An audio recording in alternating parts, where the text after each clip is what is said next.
जय माता दी दोस्तों, आप सभी का स्वागत करता हूं आपके अपने इस YouTube चैनल राजीव आरसीएस में। आज यहां पे हम लोग जो है आपको स्विंग ट्रेडिंग कोर्स का ये 6वां पार्ट देखने वाले हैं। 5 पार्ट मैंने डिस्कशन किया हुआ है और अभी 6ठे पार्ट में है।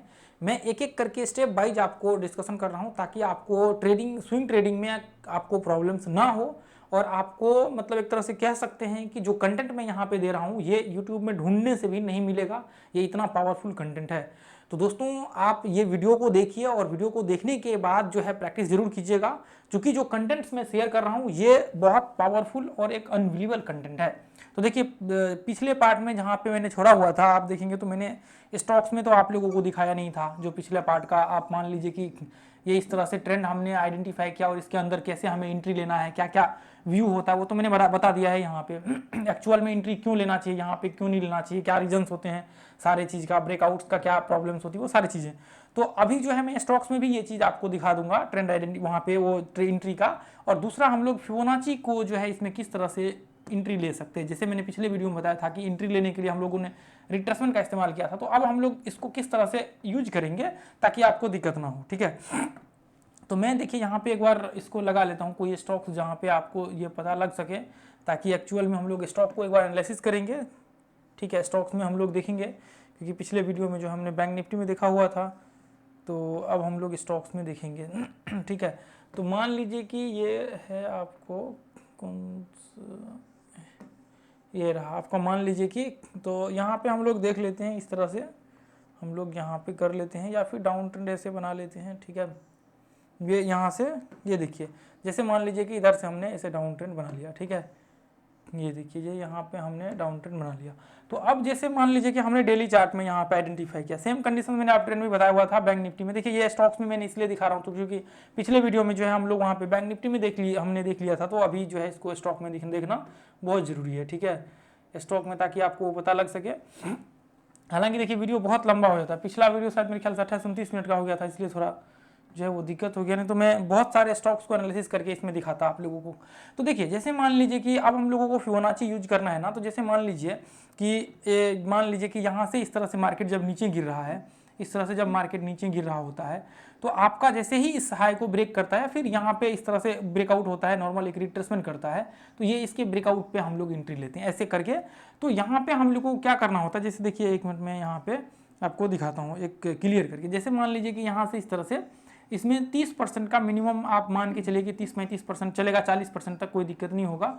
मतलब देखिए 30% से मतलब मिनिमम 30% होना चाहिए, इससे ऊपर मतलब मान लीजिए कि अब आपका 20% हो गया तो ऐसे में फिर प्रॉब्लम हो जाएगा। उसके बाद ब्रेकआउट्स पे आप एंट्री करेंगे ना, तो ये फिबोनाची वाले पार्ट में भी मैंने बताया हुआ है, लेकिन मैंने सोचा इसमें भी डिस्कशन करते ताकि आप लोगों को दिक्कत ना हो। तो मिनिमम कम से कम 30-40% मिनिमम रिट्रेसमेंट आपका होना चाहिए। उसके बाद ब्रेक होता है ना, तो फिर आप यहाँ पे एंट्री एग्जीक्यूट करिए। तो इससे क्या हो जाता है इससे हमें एक क्लियर व्यू मिल जाता है कि यहाँ पे स्ट्रेंथ है मार्केट में। चूंकि देखिए यदि 23% यहाँ पे रिट्रेसमेंट मान लीजिए कि ऊपर रिट्रेसमेंट करता है यहाँ पे, ये इस तरह से छोटा सा, उसके बाद वापस क्या होगा, इस तरह से कंडीशंस कई बार होने की संभावना होते हैं, इस तरह से फिर वापस मार्केट 30% रिट्रेसमेंट करता है या ऐसे, उसके बाद फिर ऊपर जाता है। इसका पूरा लॉजिक हमने वो डिस्कशन किया हुआ है, उसमें आप जाकर के चेक करेंगे ना रिट्रेसमेंट का, ये सारे नंबर्स के क्या क्या लॉजिक है, क्या क्या रीजन्स है, ये सारे के सारे हमने डिस्कशन किए हुए हैं, कहाँ पे ट्रेड करना चाहिए, कहाँ पे ट्रेड नहीं करना चाहिए। तो एक्चुअल में हम लोग इस तरह से जो है मिनिमम 30% का यदि नॉर्मल होता है तो फिर हम लोग इसके बाद जो है यहाँ पे एंट्री का व्यू बना करके चल सकते हैं, जिससे कि आपको यहाँ पे दिक्कत नहीं होगी, ठीक है, यहाँ पे आपको प्रॉब्लम नहीं होगी। नहीं तो फिर वही दिक्कत हो सकता है। देखिए आपने पिछला वीडियो देखा होगा तो फिर आपको दिक्कत नहीं होगा। देखिए यहाँ पे जो है मिनिमम 30% 40% नीचे रिट्रेसमेंट करेगा, कोई दिक्कत नहीं, बाकी आपको कोई प्रॉब्लम नहीं होगी, ठीक है। अब मान लीजिए कि 1 घंटे का हमने चार्ट लगा दिया यहाँ पे, अब मान लीजिए कि 1 घंटे का हमने चार्ट लगा दिया। इससे पहले जो है हमने वहाँ पे डिस्कशन किया हुआ था अलग अलग मेथड्स में। तो अब देखिए जैसे मान लीजिए कि यहाँ से ये इधर, इसको मैं थोड़ी देर के लिए ये हटा देते हैं हम लोग। अब मान लीजिए कि यहाँ पे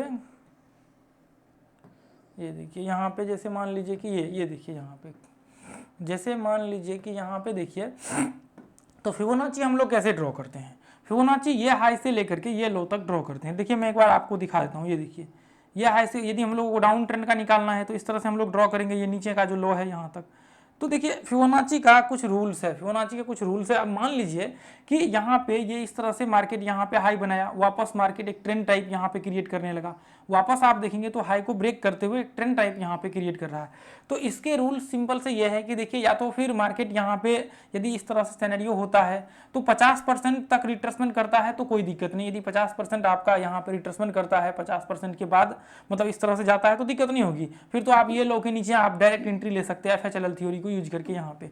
नहीं तो फिर ऐसे कंडीशन में आप छोड़ दीजिए या फिर ऐसे ब्रेक होने दीजिए, रिट्रेसमेंट होने दीजिए, फिर उसके बाद एंट्री करिए। ऐसे कंडीशंस आपको फिर बनाने पड़ेंगे, नहीं तो आपको प्रॉब्लम्स हो जाएगा। ठीक है, तो ऐसे कंडीशंस में आप अपने हिसाब से देख लीजिए किस हिसाब से आप यहाँ पे एंट्री का व्यू क्रिएट करते हैं। ठीक है, तो इस तरह से जो है आपका यहाँ पे व्यू क्रिएट करके चलना है। अब जैसे मान लीजिए कि यहाँ पे ये देखिए ये लो लगाया, यहाँ पे ये लो लगाया, तो ऐसे कंडीशंस में देखिए एक बार मैंने जिस हिसाब से आप लोगों को बताया था ब्रेक करना चाहिए, उसके बाद फिर रिट्रेसमेंट करे, उसके बाद फिर हम लोग एंट्री ले सकते। अब मान लीजिए कई बार यहाँ पे लोग इसके ऊपर ही ये लो को ब्रेक नहीं किया, यहाँ पे भी एक हाई वो बना हुआ है, मान लीजिए कि इसको ब्रेक नहीं किया नीचे, अब मान लीजिए कि यहाँ पे ही आपने एंट्री लिया, तो ऐसे कंडीशंस में कई बार जान करके भी गलत एंट्री हो जाता है। ठीक है, तो एक बार इसको ब्रेक करने दीजिए या फिर इसके आसपास आने दीजिए, उसके बाद इसको जो है एंट्री का व्यू क्रिएट करेंगे।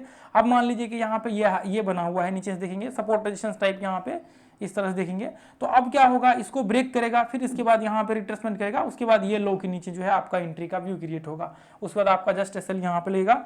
ये तो मैंने इसके हिसाब से मैंने बता दिया। फिबोनाची यहाँ पे जो है देखिए, फिबोनाची जैसे मान लीजिए कि ये हाई से लेकर के यहाँ तक जो है आप यहाँ तक लगा सकते हैं, ये लो तक भी, या फिर फिबोनाची तो ये हाई से लगेगा वैसे इसके यहाँ से, क्योंकि यहाँ पे तो एक हाई बना हुआ ही है यहाँ पे ये पॉइंट में, तो इसका 30-40% देख लीजिए, डायरेक्ट फिर एंट्री का व्यू यहाँ पे जो है बन जाएगा। यहाँ पे ये देखिए, क्योंकि पीछे के हाई से ही हमें पकड़ना पड़ेगा यहाँ से ही, तो फिर यहाँ पे देखिए ना ये यहाँ पे 50% के करीब करीब रिट्रेसमेंट किया और डायरेक्ट यहाँ से ब्रेक किया है, तो यहाँ पे आप एंट्री ले सकते हैं स्टॉप लॉस जस्ट उसके नीचे लगा करके, नीचे 1:1 का या फिर 1.5 का रिवार्ड रेशियो रख करके।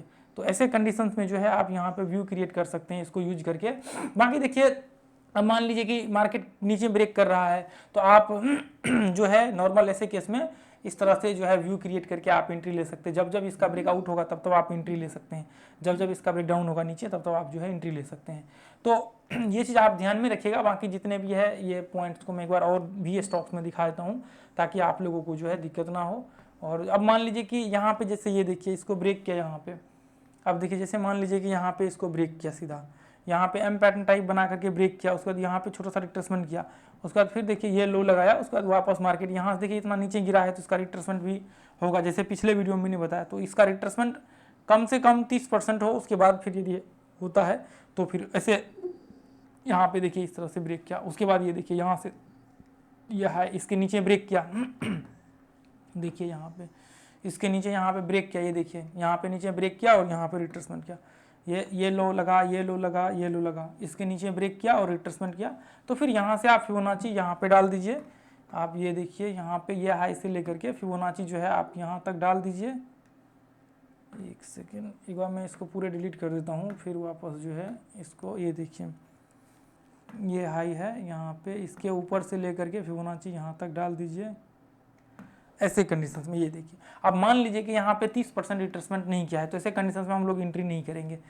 अब देखिए इसके पीछे का रीजंस है वो मैं आगे वीडियो में बताया हुआ है, तो वो देखिएगा तो आपको पता लग जाएगा। ऐसे कंडीशंस में छोड़ दीजिए। बाकी देखिए आप जो है जब भी मार्केट 30% मिनिमम रिट्रेसमेंट करता है उसके बाद मार्केट यदि ब्रेक होता है तो फिर हम लोग एंट्री कर सकते हैं, फिर दिक्कत नहीं होगा। भले ही मार्केट एक बार दो बार नीचे गिर गया ऐसा कोई दिक्कत नहीं है, नहीं तो फिर आपको प्रॉब्लम्स क्रिएट हो जाएगा, फिर आपके लिए दिक्कत जो है परेशानी क्रिएट कर देगा यहाँ पे। ठीक है, आगे चल करके मान लीजिए कि एक आध ट्रेड तो आपने ले लिया, ये चीज़ तभी आपको समझ में आएगा जब आप 1 साल 2 साल आपने यहाँ पे दिया होगा मार्केट को, प्रॉपर स्विंग ट्रेडिंग करने के बाद फिर 1-2 साल आप देंगे ना तो फिर आपको पता लगेगा अच्छा इसके पीछे का जो है रीजंस क्या है जो मैं अभी बता रहा हूँ, फिर आपको वो चीज़ धीरे धीरे करके समझ में आना स्टार्ट होगा। अब मान लीजिए कि ये इस तरह से जो है नॉर्मल केस में देखिए तो हालांकि मार्केट तो डाउन ट्रेंड का व्यू यहाँ पे क्रिएट कर रहा है, तो यहाँ एक डेली चार्ट्स मैंने लगा दिया हुआ है। ठीक है, अब मैं और भी स्टॉक्स एक बार दिखाता हूँ ना, ये तो एक ही स्टॉक्स है, इसको जहाँ पे वॉल्यूम हुआ ICICI बैंक हम लोग देखते हैं। ये देखिए जैसे मान लीजिए कि ये देखिए ICICI बैंक का तो एनालिसिस, अब देखिए जैसे मान लीजिए कि ये अप ट्रेंड में है, इसको छोड़ देते हैं, इसको ले लेते हैं। ठीक है, इसका एनालिसिस किया हुआ है, तो यहाँ पे ये देखिए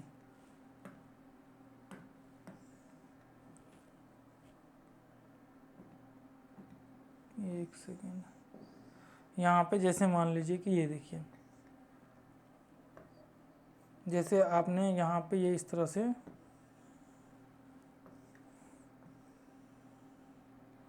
अरे क्या प्रॉब्लम यहाँ पे हो रहा है ये,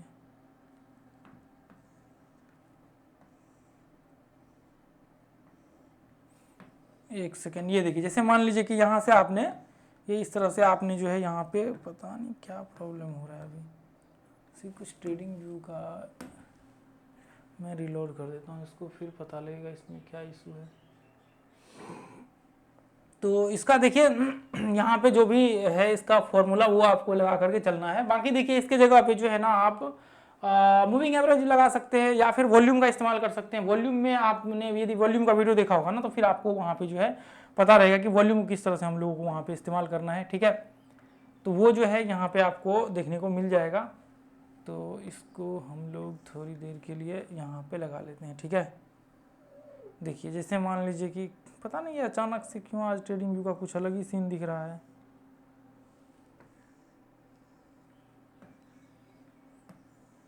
देखिए जैसे मैं अभी थोड़ी देर के लिए बस ऐसे ही रैंडमली मैं आपके साथ जो है डिस्कशन कर देता हूँ। देखिए जैसे मान लीजिए कि ये यहाँ पे जो है इधर से थोड़ा सा और देख लेते हैं। जैसे मान लीजिए ये तो वही टॉप है जो शायद ये देखिए क्या प्रॉब्लम हो रहा है। जैसे मान लीजिए यहाँ पे देखिए ये लो से लेकर के आपने ये हाई पे मार्क किया, तो पहले ये चीज़ आपको पता होना चाहिए कि मार्केट का जो है मिनिमम 30% रिट्रेसमेंट हो। उसके बाद फिर जैसे ही ये हाई को ब्रेक करता है तो फिर जो है मार्केट आप यहाँ पे एंट्री का व्यू क्रिएट कर सकते हैं, ठीक है।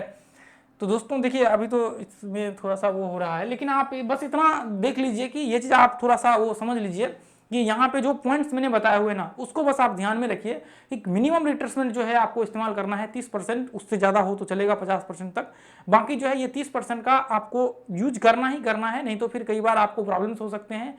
वहाँ पे आपके एसएल हिट हो जाएंगे 23%। जैसे मान लीजिए कि 20% 22% आपने यूज किया और फिर बाद में पता लगा रिवर्स होकर के स्टॉप लॉस हिट हुआ, उसके बाद फिर मार्केट जो है नीचे गिरा, तो ऐसे कंडीशंस में आपको प्रॉब्लम हो जाएगा। तो फिर वहाँ पे उसको बचने के लिए हम लोग जो है देखिए 23% भी इस्तेमाल करना चाहिए, बशर्ते उसका जो है रूल्स रेगुलेशन वो सारा चीज़ अलग है। क्योंकि उसमें 23% तब इस्तेमाल किया जाता है जब मार्केट्स में बहुत तेजी से ब्रेकआउट होता है, यानी कि जब मार्केट्स का ये पता होता है आपको कि अब ये ब्रेकआउट बहुत तेज ब्रेकआउट होगा, तो उस कंडीशन में छोटा रिट्रेसमेंट करता है, ब्रेकआउट तेज होता है, फिर छोटा रिट्रेसमेंट करता है और फिर मार्केट कंटिन्यू अप ट्रेंड को कंटिन्यू करता है। तो ऐसे केस में हम लोगों को जो है 23% इस्तेमाल करते हैं। बाकी उसमें मैंने पूरा वो डिटेल्स में बताया हुआ है, जब आप उसको जाकर के चेक करेंगे तो वो चीज़ पूरा का पूरा आपका कॉन्सेप्ट जो है फिबोनाची का वो क्लियर हो जाएगा कि हम लोगों को एक्चुअल में फिबोनाची अलग अलग जगहों पे किस तरह से प्लेस करना चाहिए, ठीक है। फिबोनाची कोर्स राजीव आरसीएस डालिए, आ जाएगा।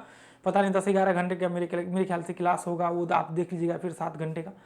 तो दोस्तों आज के लिए फिर इतना ही रहने देंगे। अगले वीडियो में जो है मैं आप लोगों के साथ इसके आगे का जो है क्लास शेयर करूंगा। मैं एक एक स्टेप वाइज शेयर कर रहा हूं ताकि आपको कोई प्रॉब्लम्स ना हो और किसी तरह की आपको दिक्कत का सामना ना करना पड़े यहाँ पे, ये जो है आपको कोर्स से रिलेटेड, ठीक है। तो आज के लिए इतना ही रहने देंगे, फिर मिलेंगे अगले वीडियो में। जय हिंद, जय भारत, जय माता। थैंक यू सो मच दोस्तों।